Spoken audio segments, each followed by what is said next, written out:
होती है, तो उस दिक्कत से वो घबराए हैं, पहली बात। और आज से जो हमारा नया टॉपिक शुरू हुआ है, उस टॉपिक को फोकस करना स्टार्ट करते हैं, क्योंकि आज से बिल्कुल इतिहास आपका क्या हो गया, बिल्कुल नया हो गया। आज से हम क्या कर रहे हैं, मॉडर्न जो इंडिया है वो मॉडर्न इंडिया को पढ़ रहे हैं। और मॉडर्न इंडिया के तहत मुझे लगता है जो नाम वगैरह है वो बड़े आसान नाम आएंगे आप लोगों के लिए, आप लोग अपने साथ जोड़ सकते हो इन नामों को। और मॉडर्न इंडिया के बारे में तो अक्सर जो भी आपके नए विवाद होते हैं वो कहीं ना कहीं आज के जो विवाद होते हैं वो हम इस मॉडर्न इंडिया से जोड़ देते हैं।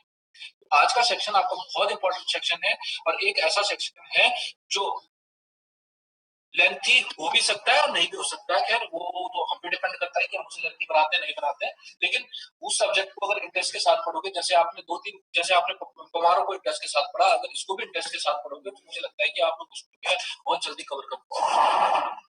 तो इसको कवर करने के लिए मैं सबसे पहले जो है आपको ले जाता हूँ अपनी स्लाइड पे दोबारा, और हमारा टॉपिक जो है उस टॉपिक पे बात करते हैं कि वो टॉपिक है क्या।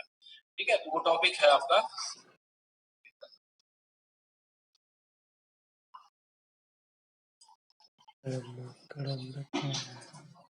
ये आपकी स्लाइड आपको अगर दिख रही होगी तो मैं इस स्लाइड्स का पहला जो पार्ट है मैं दोबारा वहीं ले जा रहा हूँ जहां से मैं रुचि स्टार्ट करता हूँ। देखो, कल हमने एक टॉपिक और खत्म किया था, आपका क्या नाम है उसका, हाँ, कल हमने एक टॉपिक और खत्म किया था उत्तराखंड का, जिसको हमने कहा था कि ब्रिटिशर्स का रूल। देखो, ब्रिटिशर्स के रूल के बारे में अगर मैं बात करता हूँ, वो टॉपिक मैंने कल पूरा खत्म कर दिया। रीजन के पीछे आप सभी लोगों को पता है, क्योंकि ये 3 टॉपिक 2 दिन से आपको फास्ट लग रहा होगा, चाहे मैंने गोरखा पढ़ाया हो, चाहे मैं ब्रिटिशर्स पढ़ाया हो। लेकिन इसमें अगर तुम लोग गौर करते हो तो तुम देख सकते हो कि चंदों और पवारों के साथ गोरखे लगातार आए, चंदों और पवारों के साथ ब्रिटिशर्स लगातार आए। और वो नाम मैं आज से ही, मुझे लगता है कम से कम 20 दिन से पहले से जो है मैं आपसे बार बार कह रहा था कि गोरखे 1790 में गोरखे, 1804 में खुड़बुड़ा। ठीक है, वो स्टार्टिंग का भी, चाहे वो नाला पानी का युद्ध रहा हो, चाहे वो आपका जौनगढ़ पासपोर्ट मांग रहा है, एक सेकंड रुको, आप एक सेकंड।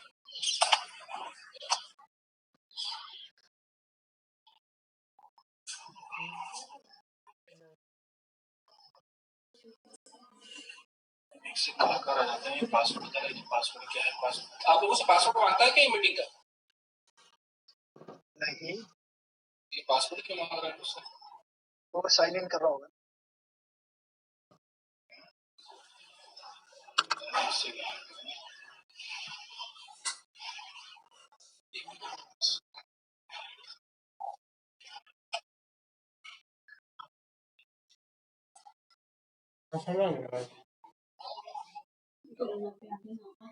ये सुसेल नहीं बोल रहा है? अरे यार, आप जो कर रहे हो ना, साइन इन नहीं करना आपको ज्वाइन मीटिंग करना है। हाँ, तो तब पासवर्ड क्यों मांग रहा है वो? तब पासवर्ड नहीं मांगना चाहिए। नहीं, आप कुछ मत, आपने कुछ नहीं करना। आप जो है जो लिंक भेजिए व्हाट्सएप पे, उस व्हाट्सएप पे जो लिंक है उस लिंक को फॉलो करो। केवल आपको ज्वाइन नहीं करना, आप केवल ज्वाइन मीटिंग करना है। आप मेरे ख्याल से ज्वाइन मीटिंग ज्वाइन नहीं करो, ज्वाइन मीटिंग में जाओ बस। उसमें पासवर्ड नहीं मांगेगा, ज्यादा से ज्यादा आपका नाम मांगेगा, अपना नाम डाल देना।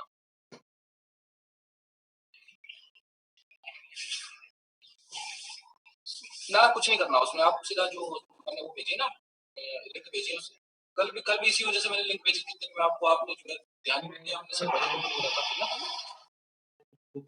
चलो,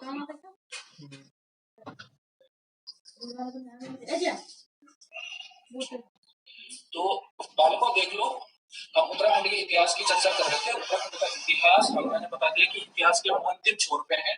आपका उत्तराखंड का ये जो सेक्शन है, इस सेक्शन के बाद आपका हमें उत्तराखंड बनाना है। तो उत्तराखंड का जो टॉपिक है इतिहास, उस इतिहास का अंत करने जा रहा हूँ मैं आज या कल में। ठीक है, ये पूरा टॉपिक आपका क्या हो गया, उत्तराखंड का इतिहास खत्म हो गया, आप लोगों को मुक्ति मिल गई। और इसके बाद जो सेक्शन आएगा उस सेक्शन में मैं कल्चर पे पहले ले जाऊंगा आपको, क्योंकि ज्योग्राफी आपको परेशान करेगी, ज्योग्राफी में थोड़ा दिक्कत होगी। तो मैं चाह रहा हूँ कि थोड़ा एडवेंचरस हो जाए, ताकि आप लोग जो है कल्चर को जो है अपनाएं, और कल्चर से थोड़ा सा जो है आप खुद को जोड़ पाए। उत्तराखंड के कल्चर से क्वेश्चन भी बहुत आते हैं। ठीक है, तो ज्योग्राफी हम रोकेंगे और फिर उसके बाद कल्चर स्टार्ट करेंगे। तो देख लो, आप स्लाइड देख रहे हो कि आपका इतिहास का कौन सा सेक्शन बचा है। आपका इतिहास का केवल 2 सेक्शन बचे हैं, कि उत्तराखंड आंदोलन, स्वतंत्रता आंदोलन यानी इंडिपेंडेंट के लिए, जो इंडिपेंडेंस के लिए जो हमारे लोग लड़े थे, उन लोगों ने, उत्तराखंड के लोगों ने हमारे देश की स्वतंत्रता के लिए, इंडिपेंडेंस के लिए क्या क्या बलिदान दिए। ठीक है, क्या क्या उन लोगों ने किया, हम उस पर चर्चा करेंगे और लास्ट में राज्य निर्माण की बात करेंगे। तो मैं पहले इसी पे आता हूँ कि ये देखो, स्वतंत्रता आंदोलन में उत्तराखंड की भूमिका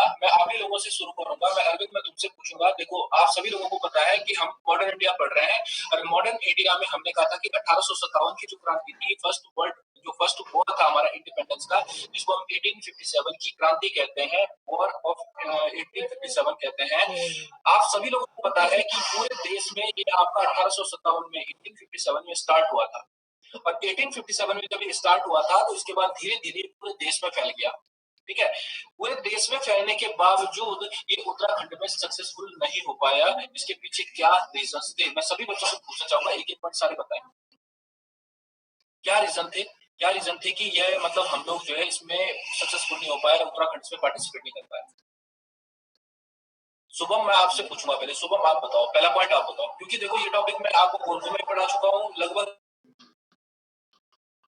जो पॉइंट्स है आप मोटे मोटे पॉइंट्स खुद बता सकते हो। तो शुभम, एक पॉइंट उम्मीद करता हूं। सर, सुदर्शन आज जो था उस टाइम पे हुई थी ये क्रांति। हाँ, तो वो क्या कहते हैं, एक तरीके से चाटुकार की तरह काम कर रहा था। हाँ, चाटुकार बोले तो सीधा चाटुकार, या हम ये बोल सकते हैं कि ब्रिटिशर्स के प्रति राजभक्त बना रहा है ना। क्यों? क्योंकि हमेशा उनके एहसान के तले दबा रहा हो।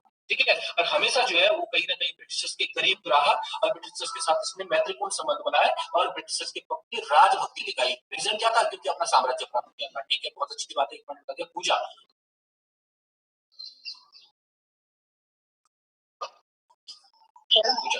आप बताओ। राष्ट्रीय और सामाजिक चेतना का अभाव था। चलो, राष्ट्रीय और सामाजिक चेतना का अभाव था, बिल्कुल सही कहते हो। सुभाष, कोई पॉइंट है? सुभाष कुमार।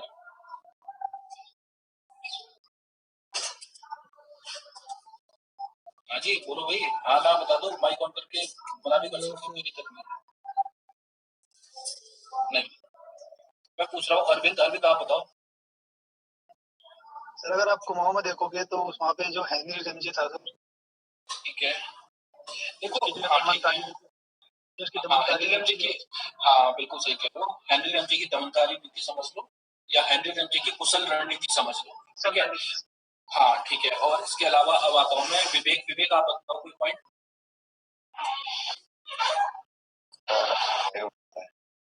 नहीं पता।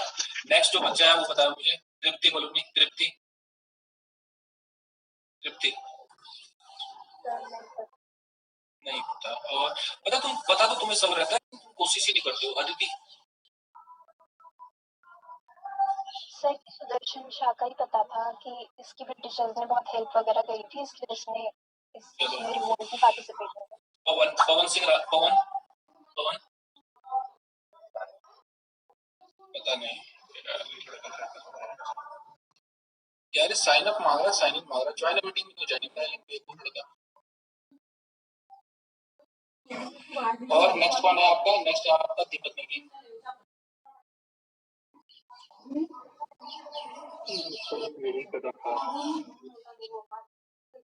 तो ये अगर ये नहीं बता दो तो तकलीफ नहीं पता है। हाँ, पवन, दीपक हो गया। राहुल, राहुल और क्या नाम है इसका? राहुल, राहुल और सनोज।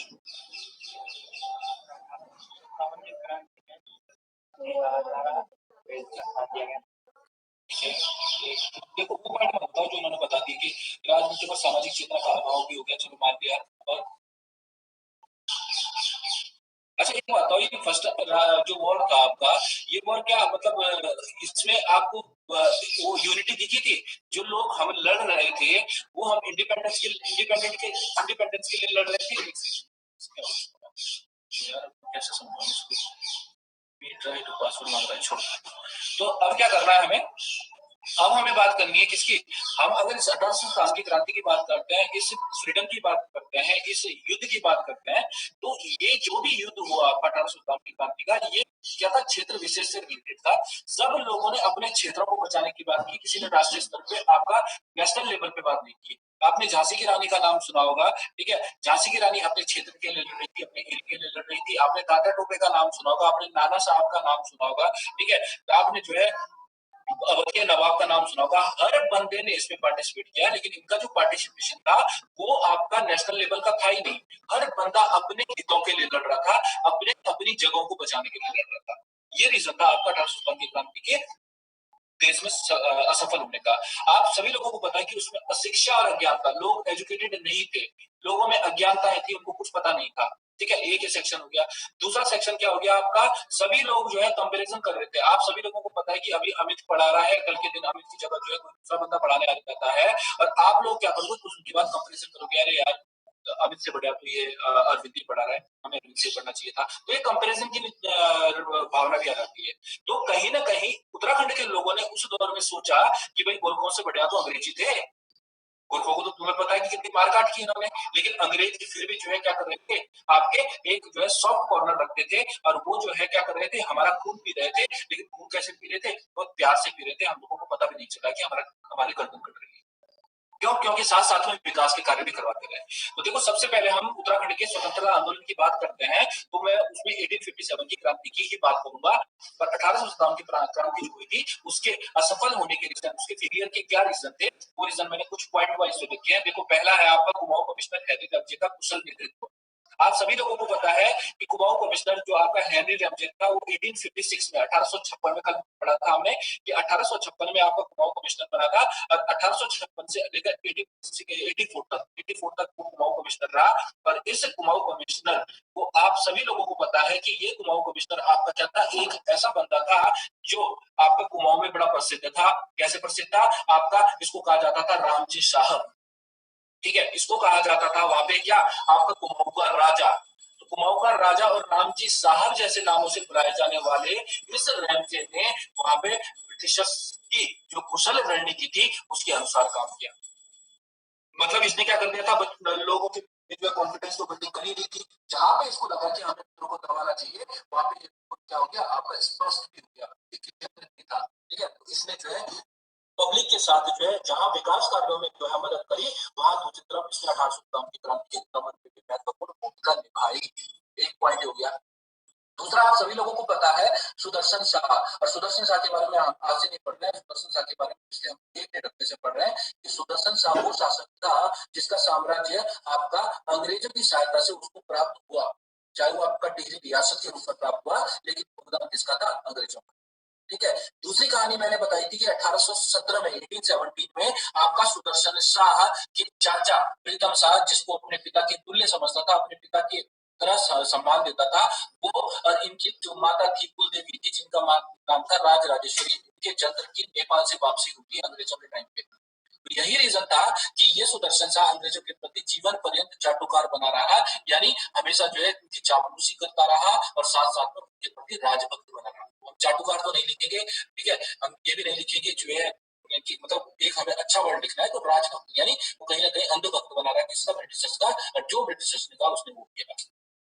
उत्तराखंड की ओर से टेरी रियासत का कोई योगदान नहीं है आपका 1857 की क्रांति में, जीरो है। दूसरा, यहाँ के जो लोकलाइट्स थे, उन लोकलाइट्स ने कंपैरिजन किया किसका, अंग्रेजों का गोरखों के साथ।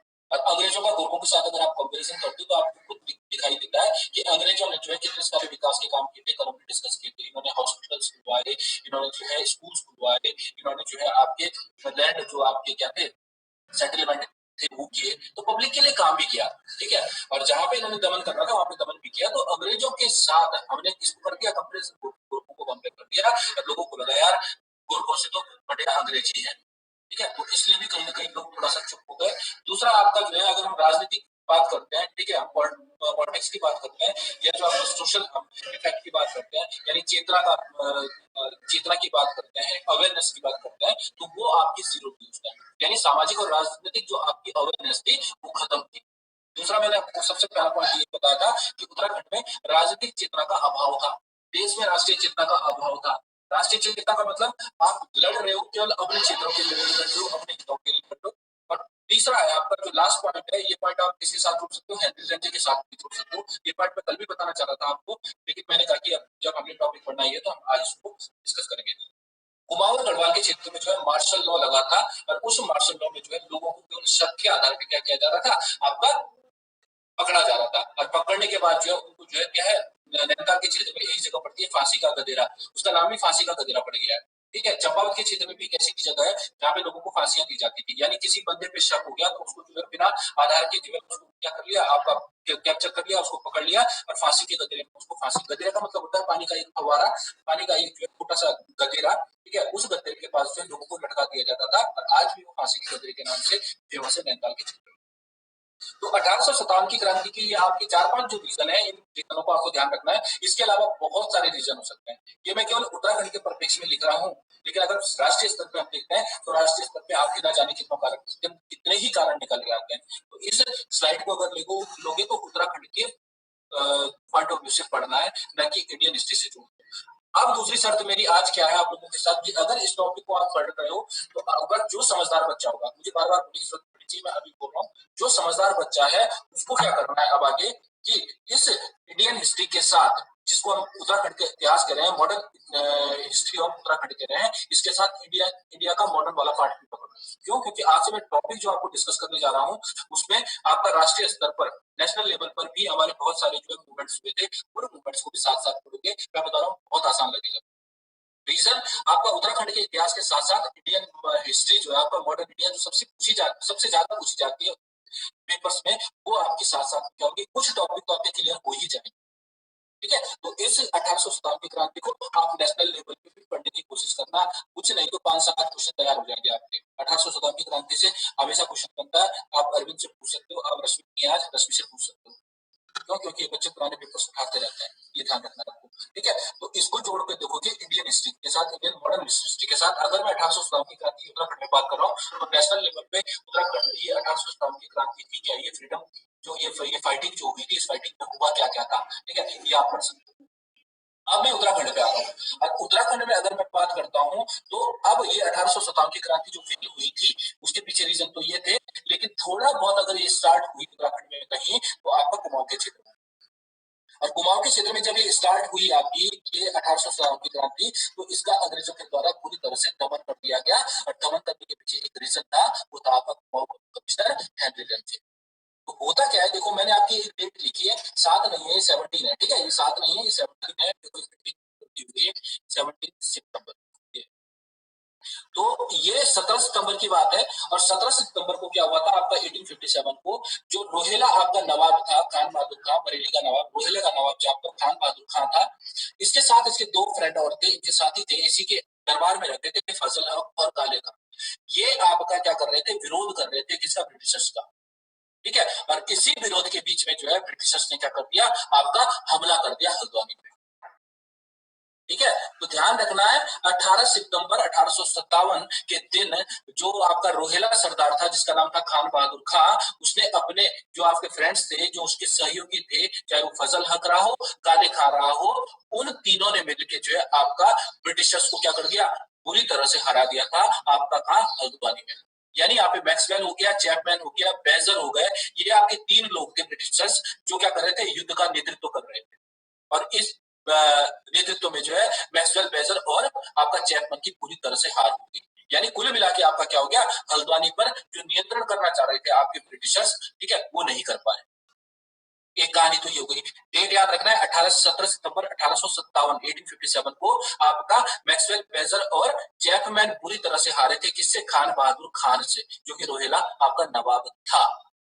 अब जब अंग्रेज हार गए यहाँ पे, तो अंग्रेजों को लग गई आग फिर, ठीक है। अब इन्होंने क्या कर दिया, एक और बड़ी सेना की टुकड़ी भेज दी आपकी इसी हल्द्वानी के क्षेत्र में, और तब कर्नल रीड और एक आए आपके ग्रीवेज, ठीक है, ये 2 लोग ऐसे लोग थे जिन्होंने इन लोगों को हराया दोबारा हल्द्वानी में, और हल्द्वानी पर अधिकार कर लिया।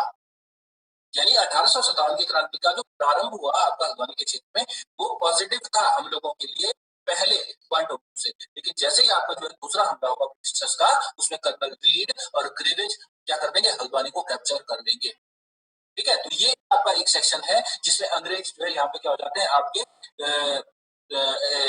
जीत जाते हैं, ठीक है, दूसरे सेक्शन को जीत जाते हैं। पहला पड़ाव हारने के बाद दूसरा पड़ाव जीत के हल्द्वानी को कैप्चर कर लेते हैं, ये पहली लाइन है।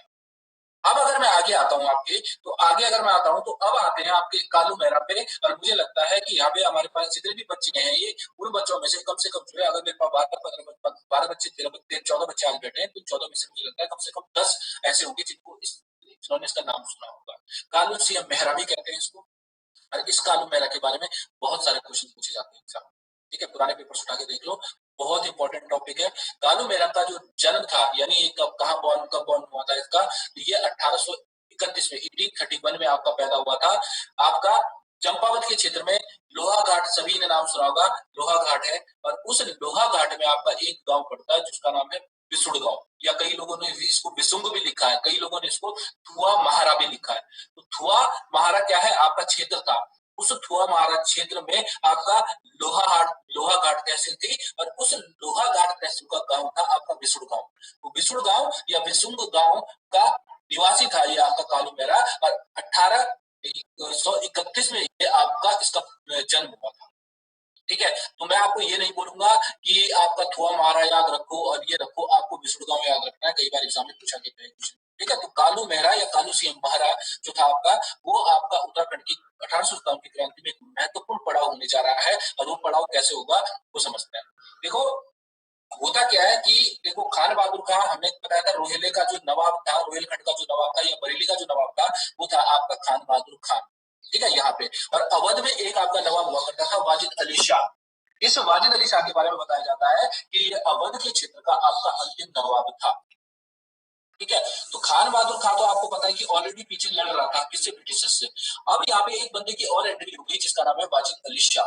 और ये वाजिद अली शाह कहां से, अवध से रिलेटेड है, अवध का अंतिम नवाब है। तो ये भी अंग्रेजों के खिलाफ बगावत कर रहा था।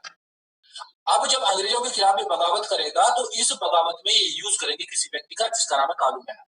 यानी खान बहादुर खान और अवध के नवाब वाजिद अली शाह के द्वारा कालू मेहरा को सपोर्ट किया गया कि आप अंग्रेजों के खिलाफ क्या करो, लड़ो, हम आपके साथ हैं। इन्होंने कालू मेहरा को बोल दिया कि मेरी तरफ से आपके लिए क्या है, जो भी आपका फाइनेंस करना है, पैसा है, हथियार है, गोला बारूद है, वो मैं आपको प्रोवाइड करवाऊंगा। ठीक है, इसमें रोल ज्यादा किसका है, वाजिद अली शाह का ज्यादा रोल है, जो आपका अवध का अंतिम नवाब है। खान बहादुर खान भी है, लेकिन खान बहादुर खान तो खुद हार बैठा था आपका युद्ध।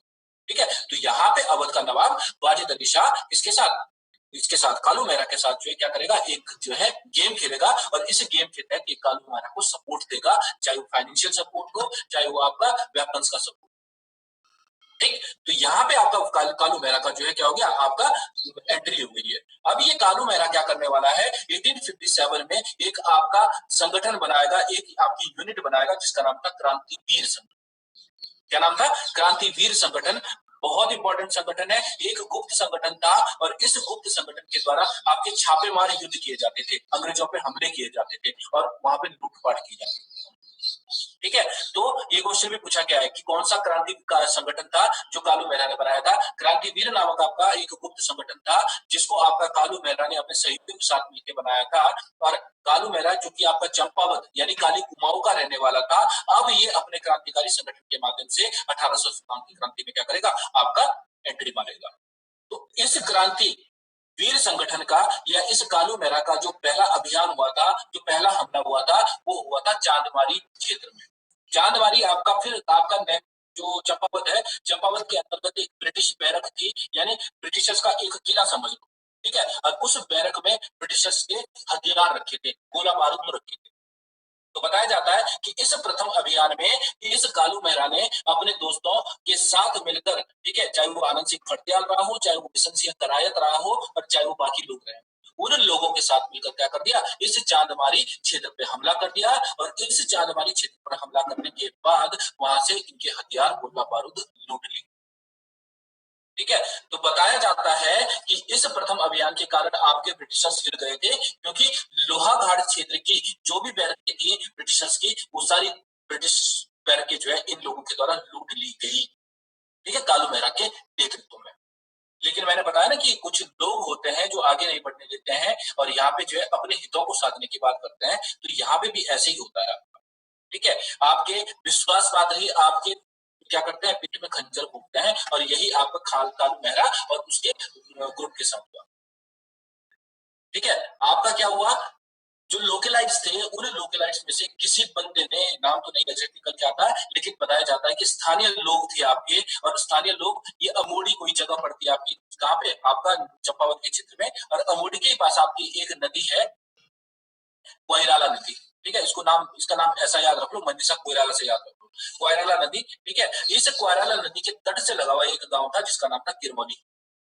ठीक है। तो इस किरमौली गांव में ये लोग क्या करते थे, जो भी आपका क्या करते थे, लूटपाट करते थे, उस लूटपाट का सामान इसी जगह छिपा देते थे। और ये कालू मेहरा और उसके ग्रुप के दल, ठीक है। तो कुछ लोगों का तो कहना है कि अमोड़ी जो क्षेत्र था, अमोड़ी क्षेत्र के लोगों ने क्या कर दी थी, आपकी जो है ब्रिटिशर से इस बात की जो है वो कर दी थी, खाना पूर्ति करवा दी थी। उन्होंने जो है इन्फॉर्मेशन दे दी थी कि भाई फलाने गांव में जो है आपका अस्त्र शस्त्र छिपाए गए हैं कालू मेहरा के द्वारा।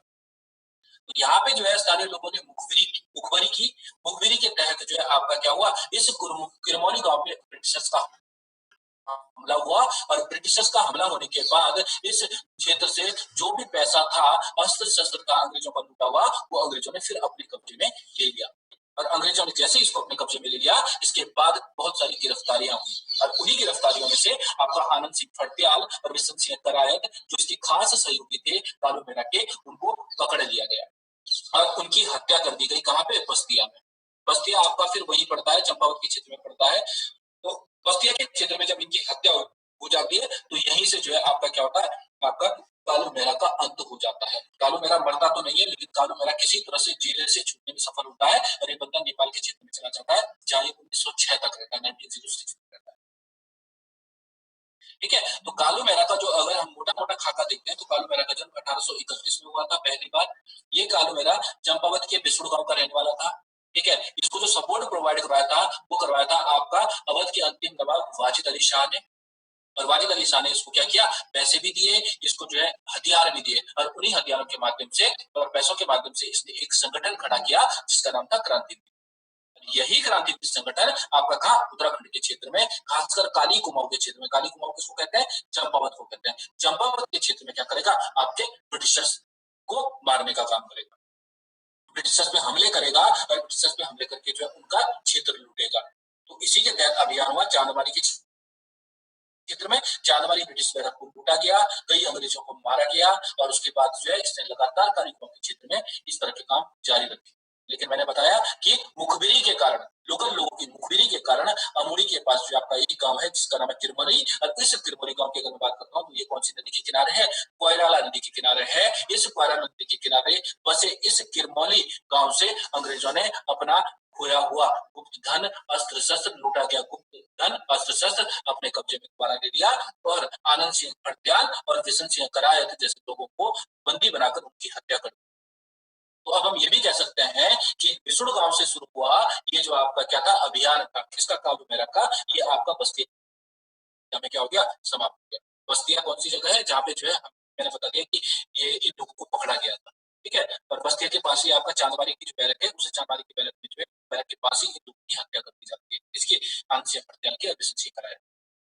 तो ये सारी चीजें देखने के बाद हमें एक चीज निकल के आती है कि आपका उत्तराखंड का जो पहला स्वतंत्रता सेनानी था, वो था आपका कालू मेहरा। और ये क्वेश्चन कई बार पूछा गया एग्जाम में, निम्नलिखित में से कौन सा व्यक्ति उत्तराखंड का प्रथम स्वतंत्रता सेनानी माना जाता है।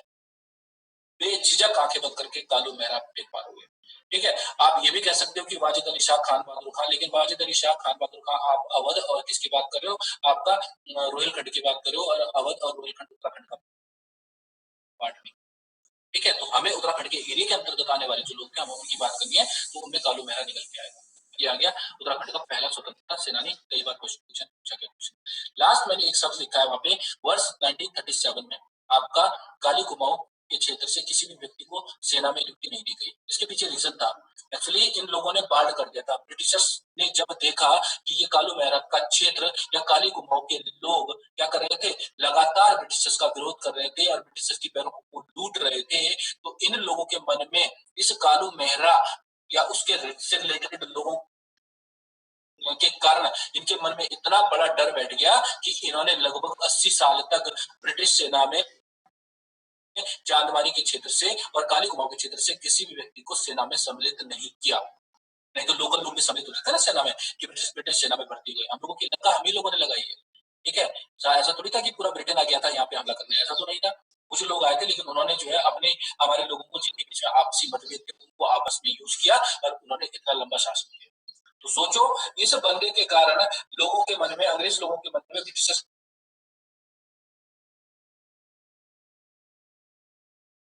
चांदमारी के क्षेत्र से जो है अपना अभियान शुरू करते हुए बस्तिया में इसके अभियान का क्या हो गया, अंत हो गया।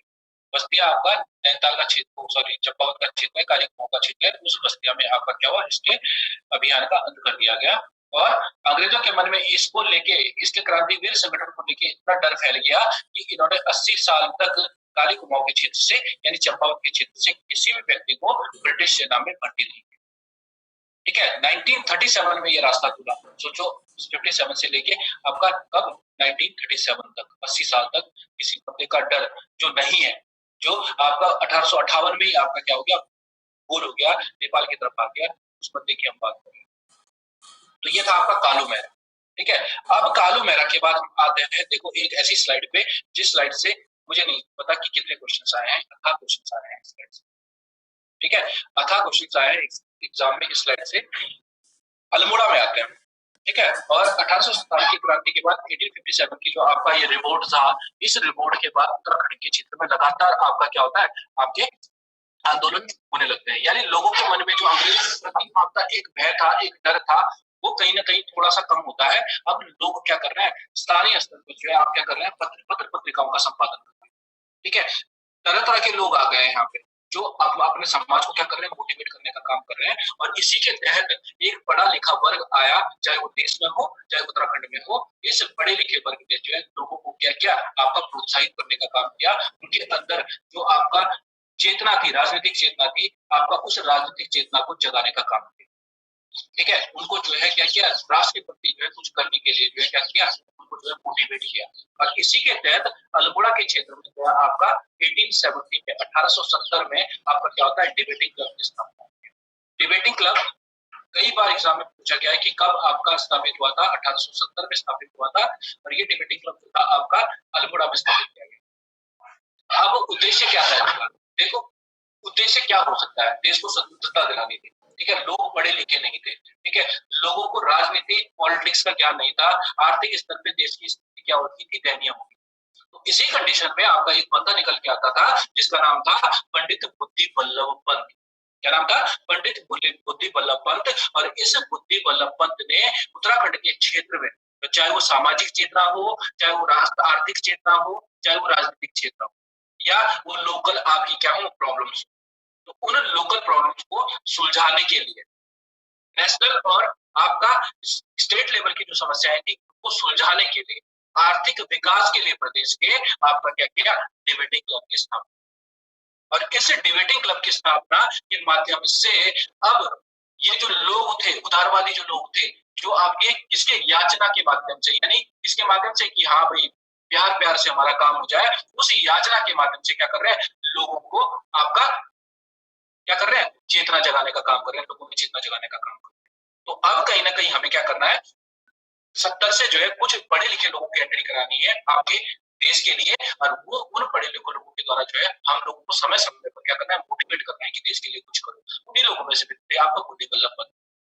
अगर बुद्धि बल्लभ पंत ने जब ये डिबेटिंग क्लब बनाया, तो इस डिबेटिंग क्लब के बनाने के बाद मैंने बता दिया कि लोगों में क्या था, मेन उद्देश्य क्या था, राष्ट्रीय चेतना को जागृत करना था, सामाजिक आर्थिक और राजनीतिक चेतना जागृत। अब यहाँ से क्या हुआ, चंद वंश का कोई शासक हुआ करता था, भीमचंद, जो कि चंद वंश से रिलेटेड है लेकिन शासक नहीं है। लेकिन मैंने बता दिया ना, उत्तराखंड में देखते हो आप माता राज्य लक्ष्मी प्रसाद, तो अभी भी हम किसको याद करते हैं, पवार वंश को, रियासत को याद करते हैं।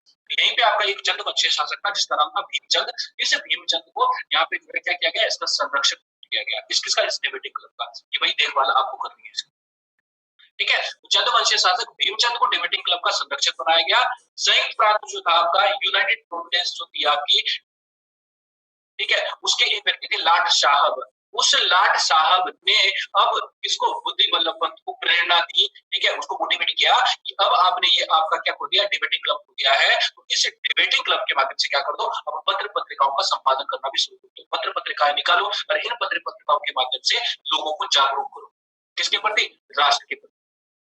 तो इसी वजह से जो है आपका, चाहे वो लाट साहब रहा हो कहाँ का, संयुक्त प्रांत का, चाहे वो चंद वंशीय शासक भीमचंद रहा हो, या फिर आपके अन्य लोग रहे हो पढ़े लिखे, उन लोगों की सहायता से इसने क्या कर दिया, डिबेटिंग क्लब की स्थापना कर दी अलीपुरद्वार में 1870। तो एक तो पहला ये हो गया आपका। ठीक, अब यहाँ से इस डिबेटिंग क्लब के ही माध्यम से अल्मोड़ा में एक प्रेस की स्थापना होगी। और इस प्रेस मतलब जहाँ से पेपर छपते हैं, और उस प्रेस की स्थापना के बाद अल्मोड़ा के क्षेत्र से पहला कुमाऊनी अखबार निकलेगा। जिसका नाम था आपका अल्मोड़ा अखबार। पुराने पेपर उठा के देख लो, अगर आपको हर तीसरे पेपर में ये अल्मोड़ा अखबार का क्वेश्चन ना मिला, अखबार है एक लिखा मैंने, एक अखबार,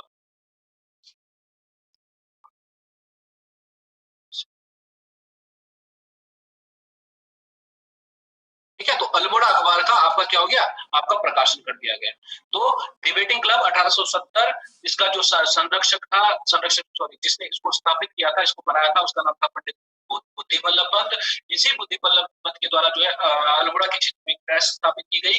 इसी प्रेस के माध्यम से कुमाऊं के क्षेत्र का पहला कुमाऊनी अखबार निकाला गया, जिसका नाम था अल्मोड़ा अखबार। ऐसा नहीं था कि इससे पहले अखबार नहीं निकले थे, इससे पहले भी एक अखबार निकल चुका था, जिसका नाम था समय विनोद, ठीक है। लेकिन वो समय विनोद आपका लोकल लैंग्वेज का अखबार नहीं था, इसलिए उसको काउंट नहीं किया जाता है। लेकिन अब जब हम पत्र पत्रिकाओं में आएंगे, जब हम क्या पढ़ेंगे, पत्र पत्रिकाएं पढ़ेंगे, तो उसमें मैं आपको समय के बारे में बताऊंगा। उससे पहले उत्तराखंड में जो समाचार पत्र आ चुका था, द हिल्स, जो मसूरी से पब्लिश हुआ था, जॉन मैगनन ने प्रकाशित किया था, मैं उसकी बात भी करूंगा, ठीक है। ये कुछ चीजें हैं। यहाँ पे हमें पत्र पत्रिकाएं के बीच में एक दो पत्र पत्रिकाएं आएंगी, तो इसका मतलब ये नहीं कि आप पत्र पत्रिकाओं पे क्वेश्चन उठाएंगे, नहीं।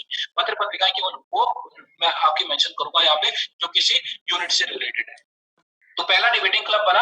अब इस डिबेटिंग क्लब के बाद मैं अरविंद आप पे आता हूँ। आप सभी लोगों को पता होगा कि एक विवाद था, इल्बर्ट बिल विवाद। इल्बर्ट बिल था आपका ब्रिटिश के टाइम के नेशनल लेवल पे। ये इल्बर्ट बिल क्या था? सर इल्बर्ट बिल विवाद ये था सर कि अंग्रेजों ने क्या किया, जो इंडियन न्यायाधीश होंगे वो अंग्रेजों पर मतलब जो कोई केस होगा वो भी देख सकते हैं। हाँ, मतलब यूरोपियन जो आपके जजेस थे, उन जजेस के प्लेस, उनके साथ साथ जो आपके इंडियन जजेस हैं, वो भी क्या कर सकते हैं, आपका पैरवी कर सकते हैं, यानी वो भी क्या कर सकते हैं, आपका न्याय दे सकते हैं। यही बात थी ना। तो इल्बर्ट बिल विवाद आपका, हाँ बिल्कुल, इल्बर्ट बिल विवाद आया था 1883 में, ठीक है। 1883 में ये इल्बर्ट बिल विवाद आया था, और इसको देखना घर पे आज।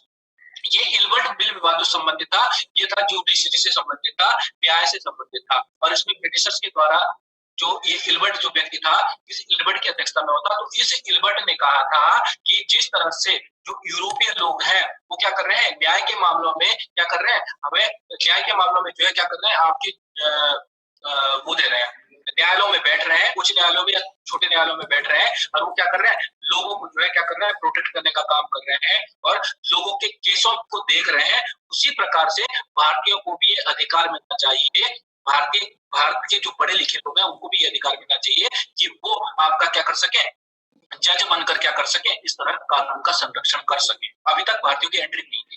तो कुल मिला के इल्बर्ट बिल जो था आपका, वो किससे रिलेटेड था, वो था न्यायालय से रिलेटेड, भारतीय न्यायाधीशों से रिलेटेड, भारतीय न्यायाधीशों की एंट्री से रिलेटेड, यानी भारतीयों को सपोर्ट कर रहा था ये बिल आपका। और यही कारण था कि अल्मोड़ा के क्षेत्र में एक बैठक होती है 1883 में, किससे रिलेटेड, इल्बर्ट बिल से रिलेटेड। और इल्बर्ट बिल से रिलेटेड इस जो ये बैठक हुई थी, इस बैठक की अध्यक्षता किसने की थी, इसी डिबेटिंग क्लब वाले व्यक्ति ने की थी, जिसका नाम था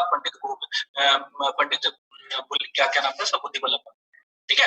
क्या नाम था, बुद्धि, एक सेकंड, हाँ, ये बुद्धि वल्लभ जो पंत था, इस बुद्धि वल्लभ पंत के द्वारा अल्मोड़ा में 1883 में इल्बर्ट बिल के सपोर्ट में एक बैठक की गई थी। लोगों से कहा गया था कि इल्बर्ट बिल का सपोर्ट करें, और यहाँ से हम क्या करेंगे, इसको लेके जो है इस सपोर्ट को कहाँ लेके जाएंगे, दिल्ली लेके जाएंगे, ठीक है। तो इल्बर्ट बिल विवाद किससे रिलेटेड था, आपका न्यायालयों से रिलेटेड था, जो न्यायाधीश थे उनसे रिलेटेड था, भारतीय न्यायाधीशों की नियुक्ति से रिलेटेड था। मैं बार बार इस बात को रिपीट कर रहा हूँ, पुराने पेपर उठा के देख लो, उत्तराखंड का पेपर ना उठाना, हिस्ट्री का पेपर उठा के देख लेना, एक सही बात बना हुआ है, ठीक, एक क्वेश्चन नहीं हो गया। अब आपका आता है आईएनसी, यानी इंडियन नेशनल कांग्रेस। और इंडियन नेशनल कांग्रेस, जिसमें आपको पता है कि आज इस कांग्रेस का तो आज भी आपको दिखाई देता है, ठीक है। हम उस इंडियन नेशनल कांग्रेस की बात करते हैं, उस भारतीय राष्ट्रीय कांग्रेस की बात करते हैं। तो अब यहाँ पे क्या करना है, हमें एक व्यक्ति का नाम याद रखना है, जो आप कहते हैं AOU, ठीक है, एल्बर्ट ऑक्टेवियन ह्यूम, इसका नाम भी पूछा गया है पूरा, ठीक है। तो इसका नाम मैंने इसी ब्रैकेट में लिख दिया है, इसका पूरा नाम याद रखोगे। तो ये जो व्यक्ति था आपका, स्कॉटलैंड का निवासी था ये व्यक्ति, ठीक है। और ये आपका एक बहुत बड़ा अधिकारी था, सिविल अधिकारी था, और सेवानिवृत्त हो चुका था। यानी आपका क्या हो चुका था, ये आपका अपनी सेवाएं दे चुका था। उसके बाद जो है क्या हो चुका था आपका, इसका जो है क्या क्या बोलेंगे भाई इसको, सेवानिवृत्त होना, मतलब नौकरी हाँ बिल्कुल रिटायरमेंट हो गया था इसका। तो A.O. ह्यूम जो था आपका, एलन एक्टोवियन ह्यूम जो था, ये एक उदारवादी नेता था और भारत के प्रति इसका एक सॉफ्ट कॉर्नर था। ठीक है, अब इस सॉफ्ट कॉर्नर के माध्यम से इस बंदे ने क्या किया, आपका भारतीय राष्ट्रीय कांग्रेस की स्थापना की बात कही। भारतीय राष्ट्रीय कांग्रेस की स्थापना का उद्देश्य क्या था, जो ये बुद्धिजीवी वर्ग था, यानी जो ये पढ़ा लिखा वर्ग था, उसे पढ़े लिखे वर्ग के द्वारा आपका संस्थाओं के माध्यम से क्या करना था, देश की स्वतंत्रता की बात रखना था, देश की समस्याओं की बात को रखना था, किसके सामने, ब्रिटिशर्स के सामने। यानी उदारवादी लोग जो थे आपके, जो सॉफ्ट हार्टेड लोग थे, पढ़े लिखे लोग थे, बुद्धिजीवी वर्ग के लोग थे, वो क्या कर रहे थे, आपका एक संस्था के माध्यम से अपनी बातों को रखना चाहते थे, किसके सामने, ब्रिटिशर्स के सामने। तो इसी उद्देश्य से जो है भारतीय राष्ट्रीय कांग्रेस की स्थापना की गई थी 1885 में, और 1885 में जो ये आपकी स्थापना हुई थी, इसकी इस स्थापना की अगर मैं बात करता हूं तो ये पहले प्रपोज थी आपकी कहां, पुणे में। ठीक है, लेकिन पुणे में क्या हो जाता है, उस दौर में प्लेग फैल जाता है, प्लेग की बीमारी फैलती है, और उस प्लेग की बीमारी फैलने के कारण ये जो मंच था, ये मंच कहां लाया जाता है, आपका बॉम्बे लाया जाता है। और बॉम्बे में लाने के बाद आपका बॉम्बे में लाने के बाद, इस मंच को बॉम्बे में लाने के बाद, बॉम्बे में एक स्कूल था जिसका नाम था आपका क्या, मुंबई के गोकुल तेजपाल जो आपका संस्कृत महाविद्यालय था। ठीक है, गोकुलदास तेजपाल संस्कृत विद्यालय था। उस संस्कृत विद्यालय में जो आपका बॉम्बे में इसकी स्थापना की जाती है, ये स्कूल का नाम भी पूछा गया है। ठीक है, तो गोकुलदास तेजपाल आपका संस्कृत महाविद्यालय में 28 दिसंबर आपका 1885 को जो है किसकी स्थापना की गई, भारतीय राष्ट्रीय कांग्रेस की स्थापना की गई। कई लोग सम्मिलित थे, 3 साबाचा सम्मिलित था आपका। ठीक है, और आपके ये क्या नाम था उनका, जो ये दादा भाई नौरोजी थे, व्योमेश चंद्र बनर्जी थे, बहुत सारे लोग इसमें सम्मिलित थे, वो आपके याद रखने आप। तो भारतीय राष्ट्रीय कांग्रेस की स्थापना कब हुई, 28 दिसंबर 1885 को हुई थी। 28 दिसंबर से आपको याद क्या रखना है, डेली याद रखनी है, 28 दिसंबर 1800। ठीक है, तो 28 दिसंबर को आपके 1885 को A.O. ह्यूम के द्वारा जो स्थापित किया गया INC, जिसकी स्थापना का उद्देश्य क्या था, बुद्धिजीवी वर्ग के द्वारा इसके माध्यम से, एक यूनिट के माध्यम से, किस यूनिट के माध्यम से, भारतीय राष्ट्रीय कांग्रेस के माध्यम से क्या करना, अपनी बातों को किसके सामने रखना, अपनी समस्याओं को किसके सामने रखना, ब्रिटिश कंपनी के सामने रखना। ठीक है, तो ये आपकी एक कहानी हुई। ये जो आपकी स्लाइड है, ये स्लाइड आप लोगों के लिए इंपॉर्टेंट हो सकती है मेरे ख्याल से। इसका मतलब ये नहीं है कि इसके अलावा जो आपके सम्मेलन हुए थे वो इंपॉर्टेंट नहीं है, इंपॉर्टेंट सारे ही होने वाले हैं, लेकिन जो एग्जाम में ज्यादा बार पूछे गए हैं मैं उनकी बात कर रहा हूँ। तो ये भारतीय राष्ट्रीय कांग्रेस के कुछ महत्वपूर्ण अधिवेशन है, और ये अधिवेशन देख लो आपका लगभग 1885 से शुरू किया है, पहले अधिवेशन से लेके मैंने 1825 तक लाया है। ठीक है, 1825 के बाद भी आपके बहुत सारे ऐसे सम्मेलन हैं जिनको आपको याद रखना है, मैं बताऊंगा आपको कौन कौन से हैं, लेकिन इनको देख लो एक बार। जैसे सवाल क्या पूछा जाता है, देखो ये भारतीय राष्ट्रीय कांग्रेस का हर साल अधिवेशन होता था, यानी मीटिंग्स होती थी, मतलब क्षेत्रीय स्तर के नेता भी इसमें सम्मिलित होते थे, राष्ट्रीय स्तर पे आपकी मीटिंग। तो अध्यक्ष, वर्ष और स्थान। तो पहला जो क्वेश्चन पूछा जाता है वो क्वेश्चन पूछा जाता है कि भारतीय राष्ट्रीय कांग्रेस की स्थापना के बाद जो पहली बैठक हुई थी, वो पहली बैठक कब हुई थी, 1885 में थी। कहाँ हुई थी, बॉम्बे में हुई थी, क्वेश्चन पूछा गया है, और इसकी अध्यक्षता। ठीक है, इसका जो आपका इस बैठक को लीड किया था वो किसने किया था, WC बनर्जी, व्योमेश चंद्र बनर्जी जो थे आपके, पहली अध्यक्षता की थी आपकी व्योमेश चंद्र बनर्जी ने, और मुंबई में ये आपकी बैठक हुई थी। ठीक है, उसी टाइम हुई थी जब क्या हुआ था, ये आपका बना था यूनिट। दूसरा, दादा भाई नौरोजी। ठीक है, दादा भाई नौरोजी एक बार नहीं, 1906 में भी आपके जो है क्या बने थे, कांग्रेस के अध्यक्ष बने थे। और ये दादा भाई नौरोजी 1886 में जब अध्यक्ष बनेंगे तो ये बनेंगे कलकत्ता में। यानी बैठक क्या होती है, हर बार अलग अलग प्लेसेस में होती है, तो यहाँ पे जो बैठक होने वाली है वो कलकत्ता में होने वाली है। 1886 में ये बैठक हुई थी, और इस 1886 के कलकत्ता के अधिवेशन में आपका उत्तराखंड के ओर से कुछ व्यक्तियों ने पार्टिसिपेट किया था, उनमें से एक व्यक्ति था ज्वालादत्त जोशी। यानी टोटल जो लोग आएंगे वो 3 लोग आएंगे, उनमें से एक बंदा कौन है, ज्वालादत्त जोशी है, बाकी के बारे में हम पता नहीं।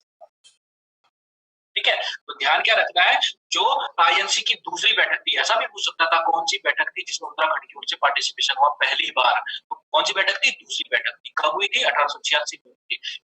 कहाँ हुई थी, कलकत्ता में हुई थी। अध्यक्षता किसने की थी, दादा भाई नौरोजी ने की थी। उत्तराखंड की ओर से किसने पार्टिसिपेशन किया, आपका ज्वालादत्त जोशी ने पार्टिसिपेशन किया। ठीक है, तो ज्वालादत्त जोशी आपका कांग्रेस में आपका पहली बार पार्टिसिपेट करने वाला उत्तराखंड का आपका एक क्रांतिकारी था, ये आपको ध्यान। ठीक, अब आपसे एक सवाल पूछा जा सकता है कि कौन सा पहला हिंदू था, तो व्योमेश चंद्र बनर्जी पहला हिंदू था। कौन सा पारसी था, जो आपका क्या बना, अध्यक्ष बना। देखो दादा भाई नौरोजी क्या है, पारसी समुदाय से, पर्शियन समुदाय से रिलेटेड आपके व्यक्ति थे। तो पहला हिंदू आपका व्योमेश चंद्र बनर्जी हो गया, पहला आपका क्या हो गया, अध्यक्ष कौन हो गया, व्योमेश चंद्र बनर्जी हो गया। अगर आपसे पूछ लिया धर्म विशेष में कि कौन सा पर्शियन व्यक्ति था जो सबसे पहली बार आपका अध्यक्ष बना था, तो दादा भाई नौरोजी हो गया।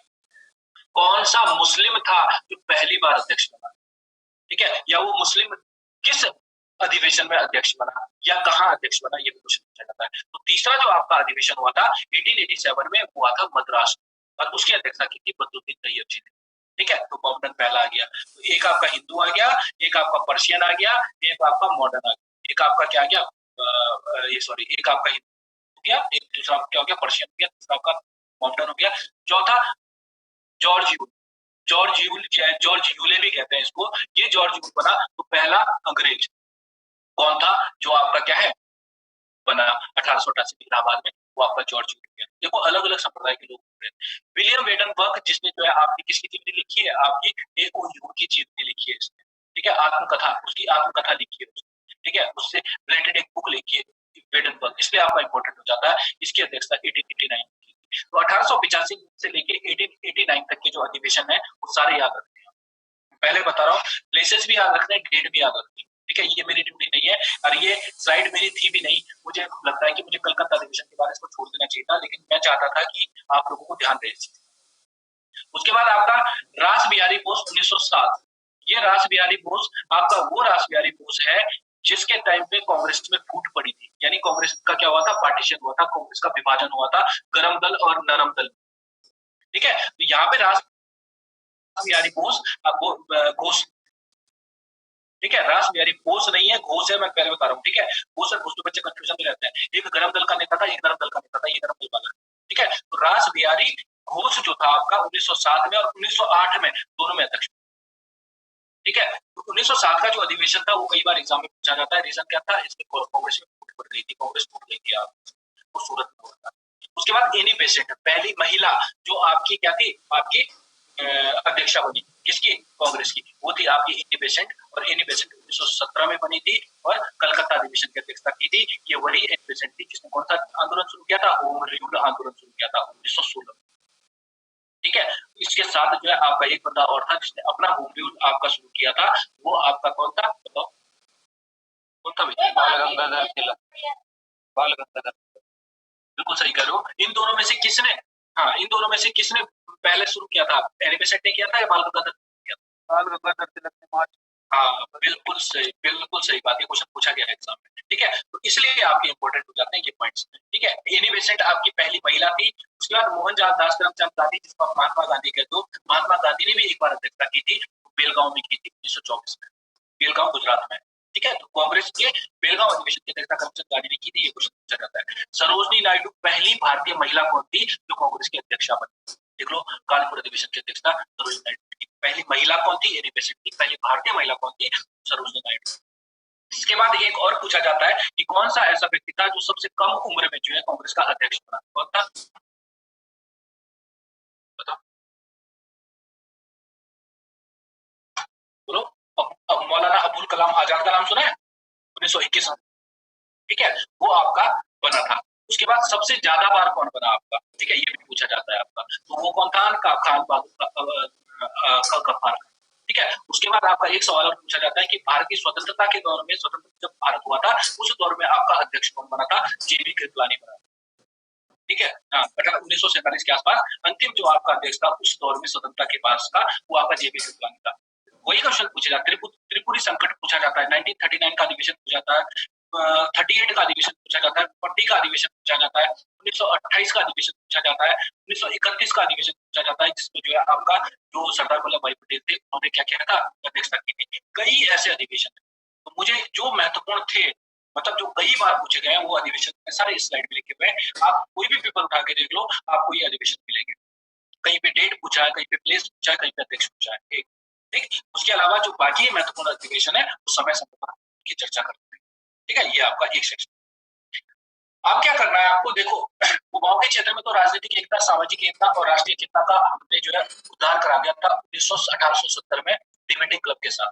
लेकिन अब हमें क्या करना था, गढ़वाल के क्षेत्र में भी क्या करना था, आपका एक यूनिट शुरू करनी थी, ठीक है। और गढ़वाल के क्षेत्र में अगर हम यूनिट शुरू करते हैं तो इस गढ़वाल के क्षेत्र में जो यूनिट शुरू होगी, इस यूनिट का उद्देश्य भी क्या होगा, पत्रकारिता के क्षेत्र में पत्रकारिता के माध्यम से लोगों में नव जागरण उत्पन्न करना, लोगों में नेशनलाइजेशन यानी राष्ट्रीयता की जो है आपकी भावना थी उसको जागृत करना। तो अब यहाँ पे उत्तराखंड के गढ़वाल के क्षेत्र में इस तरह के काम हो रहे हैं जो कि गढ़वाल में कुमाऊं में 30 साल पहले हो चुके हैं। तो गढ़वाल में आपका एक यूनियन बनेगी जिसको गढ़वाल यूनियन कहेंगे, देहरादून में ही बनेगी आपके, और 1901 में बनेगी। और 1901 में जो गढ़वाल यूनियन बनी, इसी गढ़वाल यूनियन को गढ़वाल हित प्रचारिणी सभा के नाम से भी जाना जाता है। दूसरी लाइन दिख रही होगी आपको, गढ़वाल हित प्रचारिणी सभा के नाम से भी जाना जाता है, एग्जाम में पूछी गई है। ठीक है। तो गढ़वाल यूनियन या फिर गढ़वाल हित प्रचारिणी जो सभा थी उसकी स्थापना 1901 में आपकी देहरादून में हुई थी। इसका उद्देश्य भी क्या था, लोगों में सामाजिक और राजनीतिक चेतना को जागृत करना था, उनमें राष्ट्रीयता की भावना को जागृत करना था, देश के लिए कुछ करने के लिए जागृत करना था। एक कहानी होगी, कौन कौन से लोग थे जो इसमें सम्मिलित थे। तारादत्त गहलोला प्रमुख व्यक्ति है जो इस गढ़वाल यूनियन को बनवाने का काम करेगा, और इस तारादत्त गहलोला को सपोर्ट करेंगे गिरिजादत्त नैथानी, चंद्रमोहन रतूड़ी, बीडी चंदोला जैसे लोग। ये बहुत सारे हैं, एक नहीं है, लेकिन जो महत्वपूर्ण है जिनके नाम आगे भी आने वाले हैं, ये वो लोग हैं जिनको आपको सुनना है। तो गढ़वाल यूनियन देहरादून यानी गढ़वाल हित प्रचारिणी सभा आपकी बनेगी तो एक में देहरादून में, और सबसे प्रमुख व्यक्ति होगा तारादत्त गहलोला होगा, और तारादत्त गहलोला के साथ गिरिजादत्त नैथानी, चंद्रमोहन रतूड़ी और बीडी चंदोला जैसे क्या करेंगे, आपका इसका साथ देंगे। अब गढ़वाल यूनियन बनी, तो इस गढ़वाल यूनियन के बनने के बाद गढ़वाल में आपकी प्रेस की स्थापना होगी, और उसी गढ़वाल की प्रेस की स्थापना के बाद यहाँ से एक क्या निकलेगा, समाचार पत्र निकलेगा। कौन सा समाचार पत्र निकला था, बता सकते हो कोई? बताओ अरविंद।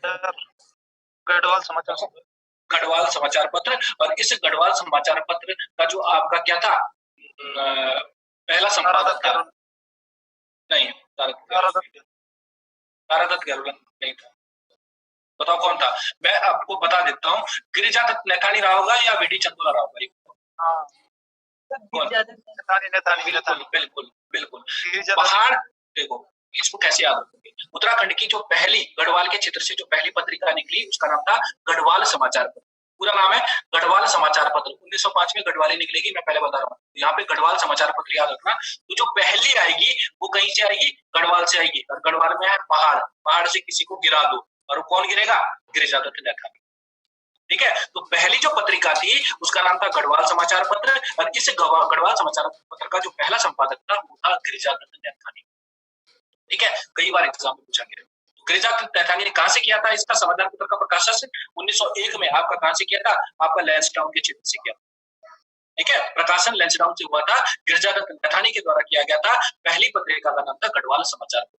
फिर दूसरी आएगी आपका गढ़वाली भाषा में, जिसका नाम था, नाम ही गढ़वाली था, बीडी चंदोला के नेतृत्व। लेकिन वो हमें पत्रिकाओं में पढ़ना है, फिलहाल हम एक एक पत्रिकाओं के नाम पढ़ना है। पहली कौन सी बताई थी मैंने अभी? अल्मोड़ा अखबार। अल्मोड़ा अखबार का संपादक कौन था आपका? बुद्धिबल्लभ पंत। दूसरी कौन सी आ गई आपकी? गढ़वाल समाचार पत्र। गढ़वाल समाचार पत्र का संपादक कौन है आपका? गिरिजादत्त नैथानी। ठीक है। इसके अलावा आप सभी लोगों को पता है कि कुली बेगार प्रथा भी चल रही थी। ठीक है, तो कुली बेगार प्रथा का भी विरोध करेंगे। देखो, अखबार जो होता है ना, अखबार का काम क्या होता है? समसामयिक मुद्दों पर चर्चा करना। जैसे आपने देखा होगा कि हमारे यहाँ नेशनल, आप न्यूज चैनल, मैं न्यूज चैनल खोलता हूँ, कभी जब मैं खराब होता है तो न्यूज चैनल में देखो, कोई ना कोई एक ऐसी न्यूज चली आ रही होती है जो चर्चा में होती है। जैसे कल सुशांत सिंह राजपूत की, कल पूरे न्यूज़पेपर में बिछा रखा है कि इसको गिरफ्तार कर दिया, उसको गिरफ्तार कर दिया, इसने जादू कर दिया, इसने मंत्र कर दिया। तो क्या होता है, समसामयिक जो विषय होते हैं, जो आपके करंट विषय होते हैं, उन विषयों पर चर्चा करता है। कुली बेगार प्रथा के खिलाफ इसने बहुत काम किया था। समय समय पर तो आपके क्या करता था, आपके एडिटोरियल लिखता था समाचार। ठीक है, तो ये आपका एक सेक्शन किया 1901 का। अब आता है 1903 पे। 1903 में हैप्पी क्लब अल्मोड़ा। हैप्पी से नाम याद रखना है कि जब तक आदमी, हम लोग अपने एक एज तक क्या होता है, छोटे होते हैं, तब तक सब कुछ हैप्पी होता है। कुल मिला के ये समझ लो कि जब तक आप जो है 12वीं तक तब तक आप हैप्पी रहते हैं। ठीक है, 12वीं के बाद आप जो है ग्रेजुएशन कर लो, फिर शादी ब्याह होता है, फिर आप अपनी फैमिली में ऐसे परेशान हो जाते हो। ठीक है, खुशी भी मिलती है, सब कुछ मिलता है, लेकिन आदमी ना इंगेज हो जाता है। तो यहाँ पे आपका हैप्पी क्लब, हैप्पी मतलब हैप्पी, अगर मैं कहूँ कि कोई बंदा अगर अपने जीवन को जी रहा है तो एक ऐसा बंदा है, ठीक है, जो आपका नवयुवक है। अभी छोटा है, ठीक है, अपना घर नहीं देखा उसने, भी घर ऐसा मतलब परिवार नहीं देखा उसने, अभी क्या है अपनी मस्ती में जी रहा हो। तो यहाँ पे हैप्पी क्लब की स्थापना का उद्देश्य क्या था? आपका नव युवक जो थे, नए जो लड़के थे, उन नए लड़कों में राष्ट्रीयता की भावना का विकास करना। तो यहाँ पे आपका गोविंद बल्लभ पंत और हर गोविंद पंत दो लोग मिलके आएंगे और ये अल्मोड़ा में क्या कर देंगे, नए लोगों के यूथ की आपकी उस यूथ को क्या है राष्ट्रीयता की भावना की तरफ मोड़ने के लिए, उनमें राष्ट्रीय जागृति जगाने के लिए आपका हैप्पी क्लब की स्थापना कर देंगे अल्मोड़ा में। ठीक है, तो उद्देश्य क्या है? नव युवकों में राष्ट्रीय भावना को जगाना, देश के लिए कुछ करने के लिए इनके मन में कुछ भाव लाना, ये था आपका इस हैप्पी क्लब का उद्देश्य। और दो बंदे, चाहे गोविंद बल्लभ पंत रहे हर गोविंद पंत रहेंगे, इन लोगों ने इसको जो है क्या किया, आपका बना दिया अल्मोड़ा। कोई ऐसा क्वेश्चन नहीं है, मैं बता रहा हूँ इन स्लाइडों में जो भी मैंने 3 स्लाइडें पीछे निकाली है जिनमें से कुछ पूछा ना गया, सारी चीजें पूछी। ठीक है, विशेष ध्यान रखना है, मैं बार बार अगर रिपीट कर रहा हूँ उसको याद रखना है। नेक्स्ट आते हैं कहाँ पे, ये एक सेकंड, ये खत्याड़ी गांव की घटना पे आता हूँ मैं। ठीक है, खत्याड़ी गांव की घटना के बारे में मुझे लगता है आप लोगों ने नहीं सुना होगा। ठीक है, जो पुराने बच्चे हैं उन्होंने नहीं सुना होगा, लेकिन खत्याड़ी गांव की घटना हमारे लिए थोड़ा इंपॉर्टेंट हो जाती है। क्यों? क्योंकि खत्याड़ी अल्मोड़ा का एक छोटा सा गांव था और इस गांव से एक ऐसी घटना होती है जिसकी वजह से लोगों के मन में एक डर था जो ब्रिटिशर्स की थी वो खत्म हो जाता है। अब होता क्यों है खत्म? हमने अभी बात की थी 1901 में गढ़वाली समाचार के माध्यम से कुली बेगार की प्रथा को उठाया गया था, के विरोध में जो है बात की गई थी कि कुली बेगार प्रथा बंद होनी चाहिए। ठीक है, तो यहाँ पे खत्याड़ी गांव में जो खत्याड़ी गांव के लोग होते हैं, ये खत्याड़ी गांव के लोग क्या करते हैं, जो ब्रिटिशर्स थे उन ब्रिटिशर्स को कुली बेगार उपलब्ध कराना बंद कर देते हैं। कुली बेगार मैंने बताया था कि बिना पैसे के क्या करवाना, काम करवाना। ठीक है, बिना पैसे के काम कराना, उनको कुछ नहीं देना। कुली बेगार प्रथा का विरोध किया था खत्याड़ी गांव के लोगों ने और यहाँ पे 16 नव युवक उठ के आए थे जो नए लोग थे। देखो हैप्पी क्लब की स्थापना हुई खत्याड़ी गांव की घटना भी हुई, तो नव युवकों में कितनी पावर होती है आप खत्याड़ी गांव से देख सकते। तो यहाँ पे 16 नव युवक आए और उन्होंने ब्रिटिशर्स के सामने खड़े होकर किया कि हमारा गांव अब क्या करेगा, आपका कुली बेगार उपलब्ध नहीं कराएगा। अब जब कुली बेगार उपलब्ध नहीं कराएगा गांव, तो अब क्या होने वाला है, आईपीसी की धारा 174 लगेगी, आईपीसी की धारा 174। ठीक है, मैं यहाँ पे प्रिंट करना भूल गया, टाइप करना भूल गया। आईपीसी की धारा 174 के तहत इन लोगों को गिरफ्तार किया जाएगा, खत्याड़ी गांव के लोगों को। खत्याड़ी गांव के गिरफ्तार इन लोगों को, इन 16 बच्चों को गिरफ्तार करने के बाद, इन नवयुवकों को गिरफ्तार करने के बाद गांव के कई बुजुर्गों को गिरफ्तार करके जेल में डाल दिया जाएगा, अल्मोड़ा की जेल में डाल दिया जाएगा। अब जब जेल में डाला जाएगा इनको, तो अब इनका केस लड़ा जाएगा और ये केस आपका पहुंचेगा कहाँ, इलाहाबाद उच्च न्यायालय। और इलाहाबाद उच्च न्यायालय में जब ये केस आपका रीड किया जाता है, जब इस केस को देखा जाता है, तो इलाहाबाद उच्च न्यायालय भी आपका किसके फेवर में दे देता है, ये मुकदमा ये फेवर किसके फेवर में चला जाता है, खत्याड़ी गांव के लोगों के फेवर में चला जाता है। यानी उन लोगों को सपोर्ट करता है जिन लोगों ने कुली बेगार को समाप्त करने की बात कही थी, कुली बेगार का विरोध किया। तो अब लोगों के मन में एक चीज बैठ गई कि भाई ये अंग्रेज कुछ नहीं है, आपका जो है क्या है, आपका न्यायालय है, आपका क्या है, कोर्ट है। इलाहाबाद हाई कोर्ट ने आपका क्या कर दिया, डिसीजन दे दिया कि भाई हम लोग क्या है, निर्दोष हैं, हम लोगों पे अत्याचार किए जा रहे हैं, उनको बाइज्जत बरी किया जाता है। अब यहाँ से लोगों के मन में जो भय था अंग्रेजों के प्रति, वो भय समाप्त हो गया धीरे धीरे, और बाकी क्षेत्रों से भी चिंगारियां उठने लगी स्वतंत्रता के लिए, लोगों का अपने लिए कुछ करने का, ब्रिटिशर के खिलाफ जाने के लिए। तो खत्याड़ी गांव की घटना इसलिए आप इम्पोर्टेंट, ठीक है, 1903 की घटना थी और बहुत इंपॉर्टेंट घटना थी। ठीक, उसके बाद हम बात करते हैं रास बिहारी घोष। देख लो वो कौन था, घोष था, जो पीछे था 1907 में कांग्रेस के सूरत अधिवेशन की जिसने अध्यक्षता की थी, वो आपका घोष था, 8वीं में उसने अध्यक्षता की। ठीक है, लेकिन यहाँ पे मैं रास बिहारी घोष की बात कर रहा हूँ। ये रास बिहारी घोष आपका कौन सा बंदा था, ये था क्रांतिकारी दल का नेतृत्व करता, यानी जो बम और बंदूक की बल पे जो है क्या कर रहे थे, स्वतंत्रता इंडिपेंडेंस चाह रहे थे, ये बम चलाओ, गोलियां चलाओ और उसके बेस पे देश को स्वतंत्र करवा दो। ये आपका गरम दल का एक नेता हुआ करता था। ठीक है, और इस बंदे ने आपका बताया जाता है कि जो लॉर्ड हार्डिंग था उस दौर में, ठीक है, जनरल जो था आपका, उस पर जो है बम फेंकने की जो है एक पॉलिसी बनाई थी। एक उस पॉलिसी के तहत जो बताया जाता है कि जो षड्यंत्र रचा गया था लॉर्ड हार्डिंग के विरुद्ध, वो देहरादून में ही रचा गया था। एफआरआई का नाम सुना होगा, फॉरेस्ट रिसर्च इंस्टीट्यूट जो है आपका, उस फॉरेस्ट इंस्टीट्यूट के अंदर जो है आपकी यहाँ पे एक गुप्त बैठक की गई थी, ठीक है। और उस गुप्त मीटिंग में आपका इन्होंने लॉर्ड हार्डिंग पर बम फेंकने की बात कही थी। भले ही इसमें लॉर्ड हार्डिंग क्या हो जाता है, बच जाता है। तो ये आपकी एक घटना बहुत इंपॉर्टेंट है रास बिहारी बोस की, ठीक है। लॉर्ड हार्डिंग पर हमला करना 1812 में, बम फेंकना, लेकिन ये जो घटना थी उसमें भले ही वो बच जाएगा, लेकिन इसकी सारी रणनीति, इसकी सारी पॉलिसी कहाँ पे बनाई गई थी, इसी देहरादून की चीजों में बनाई गई, ठीक है। आज का टॉपिक मैं यहीं पे आपको रोक देता हूँ। अगर आपको यहाँ से कुछ पूछना है तो आप पूछ सकते हो, क्योंकि अरविंद कई बच्चों को लग रहा है कि मैं बहुत फास्ट चल रहा हूँ, थोड़ा सा जो है मैं कम कर देता हूँ। और आज थोड़ा मुझे भी थोड़ा हॉस्पिटल जाना है, इस वजह से थोड़ा क्लास खत्म, ठीक है। ये जो टॉपिक है आज के, इन टॉपिकों पे विशेष ध्यान देना। मैं पहले बता रहा हूँ, ये जो स्लाइड्स है आपकी, कोई ऐसी स्लाइड नहीं है जिससे 3 से 4 क्वेश्चन आएंगे। और इस स्लाइड से तो मुझे लगता है कि शायद ही कोई एक मतलब लाइन हो जिससे क्वेश्चन ना बना। कई बार क्या कर देते हैं, आपका इनको मैच करवाने दे देते हैं कि जी, मुंबई, दादा भाई नरोजी, मद्रास, और इनको क्या कर लो आप मैच करो, तो मैच ऑफ फॉलोइंग पे भी आते हैं क्वेश्चन। तो कई सारे ऐसे क्वेश्चन बनेंगे जिन पे आपको काम करना है। अगर यहाँ से इन स्लाइडों से कोई समस्या है तो आप पूछ सकते हो, कोई भी किसी भी बच्चे को कोई दिक्कत है। देखो, अगर आप बोलोगे नहीं ना राहुल, ये रश्मि राहुल, आप बोलोगे नहीं जब तक, तब तक जो है मैं कुछ नहीं कर पाऊंगा। देखो यार, मुझे कैसे पता चलेगा कि मैं बहुत फास्ट, मैं तो अपने अनुसार बहुत स्लो चल रहा हूँ। क्यों? क्योंकि हम लोग पढ़े हुए हैं, हम लोगों को आइडिया है। लेकिन अब वो बच्चा, ठीक है, जो हमसे जुड़ रहा है, वो वही तो बताएगा कि सर हमें यहाँ पे दिक्कत होगी।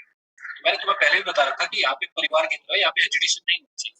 आपको कोई भी समस्या लगती है कि सर बहुत फास्ट हो रहा है, बहुत स्लो हो रहा है, तो आप बेझिझक अपने बातें रख सकते हो। यहाँ पे इतना अधिकार मैंने दे रखा है तुम्हें, ठीक है। तो आप बताओ यहाँ से कुछ पूछना है।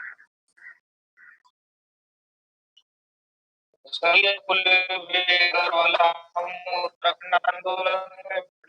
तुम्हारी ना आवाज थोड़ा वो आ रही है, कट के आ रही है। क्या बोल रहे हो तुम?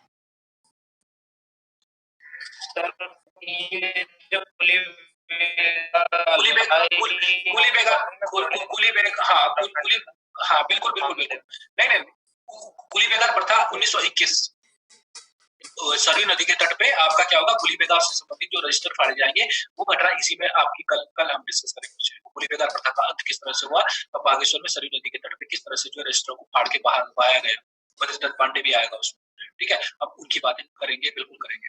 कुली बेगार, अभी तो आपने केवल एक ही नाम सुना है, कुली बेगार। कुली बेगार भी होता था, कुली बर्दाश्त भी होता था, ठीक है, और कुली आपका एक और भी होता था, ठीक है। कुली उतार, कुली बेगार और कुली बर्दाश्त, ये 3 प्रथाएं थी आपकी। इन 3 प्रथाओं पे भी चर्चा करेंगे। 1921 की घटना पे आएंगे, ठीक है। 1921 की घटना पे आऊंगा तो मैं पीछे भी आऊंगा फिर 1822 की घटना पे। 1822 तो पता है कि एक बंदा आएगा तो खच्चर सेना बनाएगा। कौन था? खच्चर सेना किसने बनाई थी? ये तो बताया आपने। किसने बताया? आप बताओ ना। कल मैंने बताया, लेकिन आज तुम बताओ। कौन सा था? देखा, ये हालत है तुम्हारे जो एग्जाम में। विलियम टेल, ठीक है, विलियम, हाँ विलियम। यार क्या करो, तुम्हारे ना, तुम ना अगर तुम्हें कुछ बोलना है तो तुम टाइप माइक ऑफ करके अपना टाइप कर लो। जिसको कोई सवाल, जिसको कन्वर्सेशन में दिक्कत आ रही है, वो अपना टाइप कर ले। मैं यहाँ पे एक और है ना, जो गढ़वाल मोटर गढ़वाल यूनियन वाला है ना, जो हितकरणी सभा है कि हित प्रचारणी। हाँ, एग्जाम में तो मैंने क्या लिखा था, मैंने 1901 में हितकरणी लिखा था कि प्रचारणी लिखा। हित प्रचारणी है, हित प्रचारणी, ठीक है। हित प्रचारणी सभा, ये कंफर्म है जो यहाँ पे टाइप किया हुआ है एग्जाम में, क्या लिखा है। हाँ, हित प्रचारणी सभा है, ठीक है। कल मेरे को एक्चुअली रश्मि ने भी कल एक सवाल पूछा था मेरे को, रात को मैसेज किया था 8 बजे के आसपास, सर कपिलेश्वर आपका गुफा जो आपकी क्या है गुफा है, वो कहाँ पर है, ठीक है, वो गुफा कहाँ पर? तो एक्चुअली वो कपिलेश्वर नहीं है, कपिलेश्वर गुफा है, ठीक है। कपिलेश्वर गुफा कहाँ है? मैंने कहा यार कपिलेश्वर तो कोई गुफा ही नहीं है उत्तराखंड में। मैंने कहा जो गुफा है वो कपिलेश्वर गुफा है, और कपिलेश्वर का मंदिर आपका पिथौरागढ़ में है। पिथौरागढ़ में ही आपकी भगवान शिव से रिलेटेड आपकी क्या है, आपकी एक कंदरा है, एक गुफा है, उसके बारे में पूछा था उसने, केव जिसको हम कहते हैं, ठीक है। तो इस तरह की प्रिंटिंग मिस्टेक हो सकती है। गढ़वाल हितकारिणी प्रचारणी सब, ठीक है, इसका ध्यान रखना। तो और कोई सवाल? अदिति कुछ पूछना है? दीपक नेगी, पवन सिकलावर, तो पूछते। दीपक कोई दिक्कत?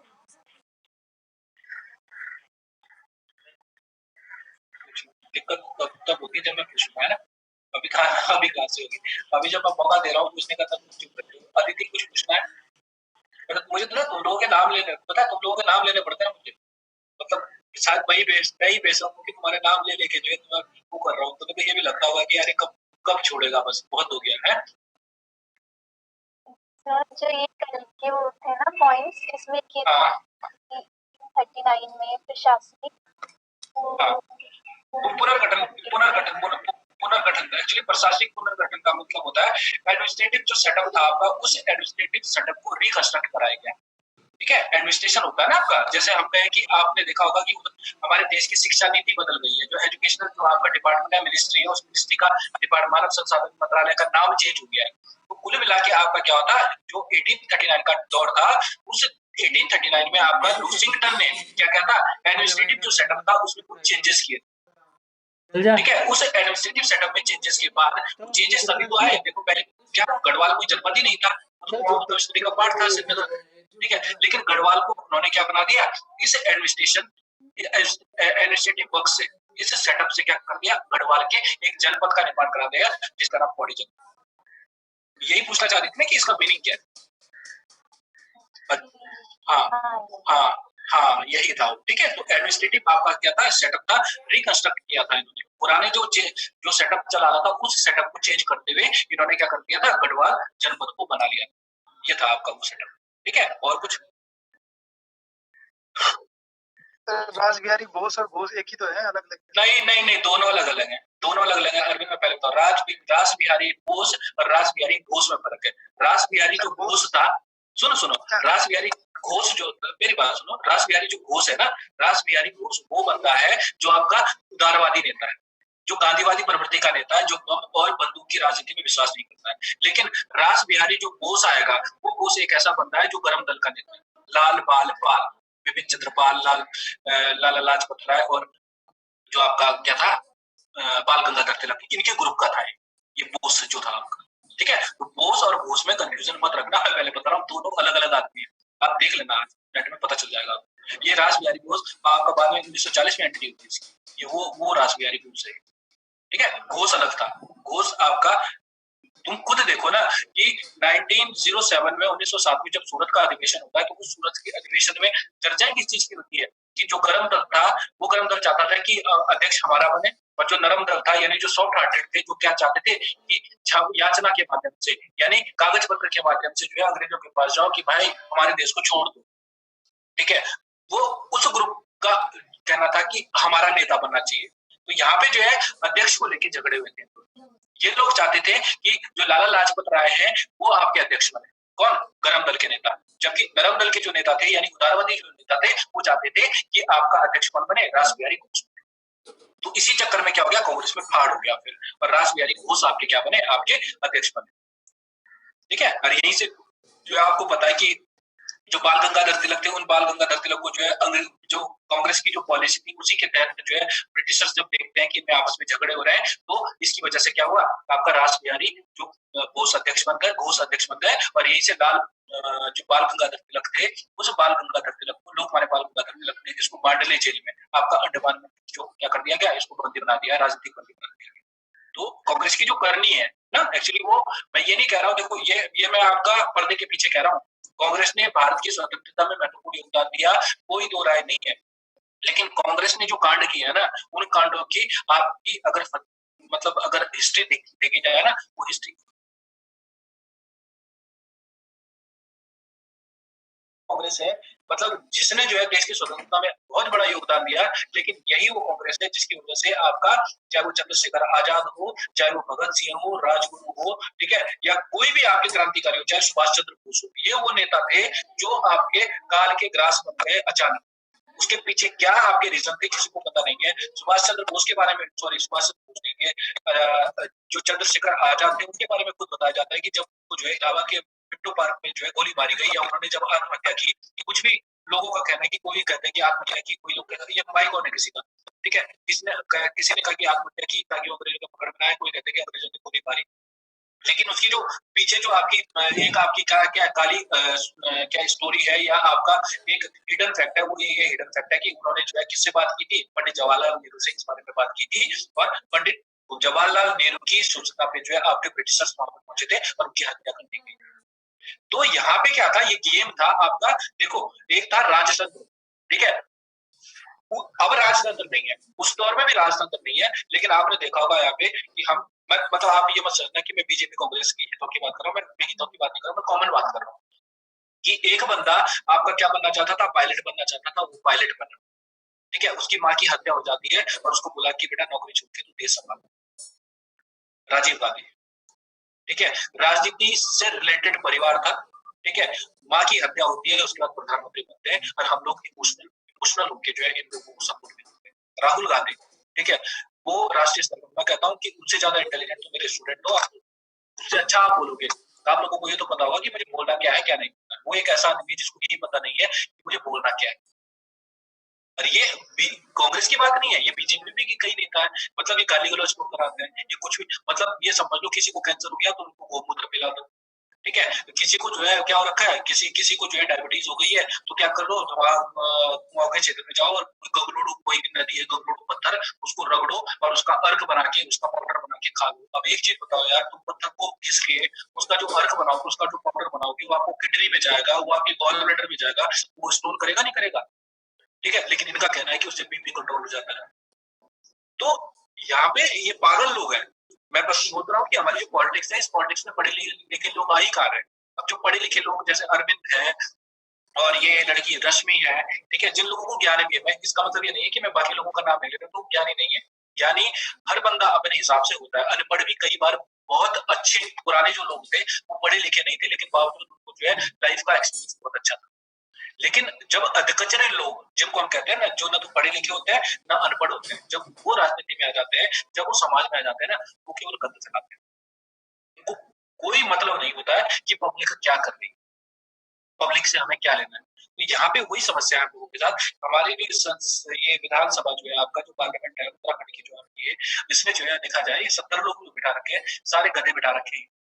कौन सा बंदा है इसमें जो पढ़ा लिखा है, 2-3 लोगों को छोड़ के बाकी सारे ऐसे, मतलब चरित्र से ये खराब, करेक्टर लेस ये है, ठीक है, कभी कोई इनको फंसा देती है, कभी कोई फंसा देती है, तो फंसाती इसीलिए है क्योंकि ये फंसते हैं। तो क्या फर्क पड़ रहा है, आपने हरक सिंह रावत का नाम सुन लिया होगा, अब भले ही पहले कांग्रेस में था, बीजेपी में आ गया, तो यहाँ पे बीजेपी और कांग्रेस की तो पार्टी नहीं है। बीजेपी का नेता जो है नाराज होकर कांग्रेस में घुस रहा है, कांग्रेस का नेता बीजेपी में घुस रहा है, ठीक है, सारे बीच सामने गालियां देते हैं और पीठ पीछे जो है एक ही बोतल, एक ही गिलास से शराब भी पीते हैं, एक ही थाली में खाना भी खाते हैं। तो ये हम लोगों को जो है, सपोज मैं भी तुम्हें पिक्चर में दिखाई दे रहा हूँ, मैं वो पिक्चर दिखा रहा हूँ, ठीक है, दिखाना चाह रहा हूँ जो तुम देखना चाह रहे हो, और तुम उस पिक्चर पे विश्वास भी करो, है ना। लेकिन मैंने बताया ना कि जो आपका पर्दा होता है ना, पर्दे के पीछे बहुत सारी चीजें चल रही है और इनको कोई फर्क नहीं पड़ता है कि किसके हितों को यहाँ पे नुकसान पहुंच रहा है।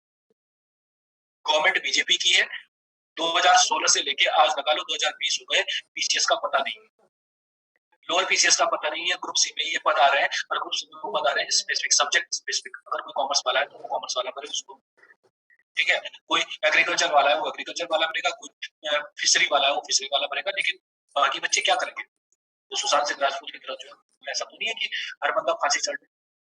तो यहाँ पे आप लोगों को अपने रास्ते, मेरा कहने का मतलब है कि अपने रास्ते आप लोगों को खुद बनाने हैं, तैयार रखो, कोई बात नहीं, ये जीवन, ये कोई राजशाही नहीं है कि त्रिवेंद्र सिंह रावत और बीजेपी जिंदगी भर रहेंगे। मैंने बता दिया, जो कर्म करेगा बुरे, वो कर्म, उस कर्म का फल भोगेगा, आज नहीं तो 2 साल के बाद भोगेगा। गवर्नमेंट चेंज होनी है ना, 2022 में फिर इलेक्शन होने हैं, और तुम्हें पता है कि इलेक्शन से पहले अपनी सीटें बचाने के लिए ये फिर क्या करते हैं, तरह तरह के ड्रामे, और उन्हीं ड्रामों के तहत क्या कर देंगे, ये आपका चाल कर देंगे किस चीज की, वैकेंसीज की। तो हमने पीसीएस में भेज दिया, एग्जाम से साल भर पहले ये प्रोसेस शुरू हो जाएगा, आचार संहिता जब लगेगी उससे 6 महीने पहले तक फॉर्म आएंगे आपके। तो आप लोगों के पास एक अच्छी अपॉर्चुनिटी है कोविड की, ठीक है, कि कोविड के कारण आप घरों से बाहर नहीं निकल पा रहे हैं। दूसरा रीजन, आपके पास कोचिंग, अब आप कई बच्चे हैं कि जिनको ये लगता है कि हमें कोचिंग जाना चाहिए था, मैं सारनाथ चला जाऊं, मैं मिशन चला जाऊं, मैं प्रयाग चला जाऊं, मैं कोट चला जाऊं। बाबूजी एक चीज ध्यान रखना, मैं मना नहीं करूंगा कि आप जाओ ना जाओ, आप लोगों का हित है तो आप जाओ, लेकिन खुद सोचो ना यार कि जब आपका ये कोविड खुलेगा उसके बाद रास्तों से निकलना मुश्किल हो जाता है।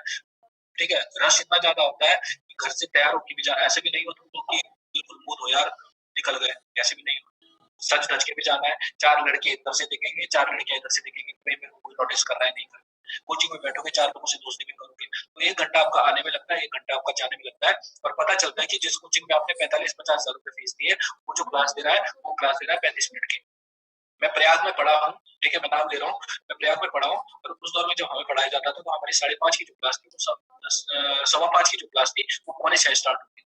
5:45 स्टार्ट होने के बाद कुछ चीजें मैंने सीखी है वहां से, जैसे मैं उन लोगों को पूछता रहता हूँ बीच में, पूछने के पीछे रीजन मेरा ये है क्यों, क्योंकि उन्होंने हमसे कभी नहीं पूछा और हम लोगों ने कभी उस चीज को सीरियसली लिया भी नहीं।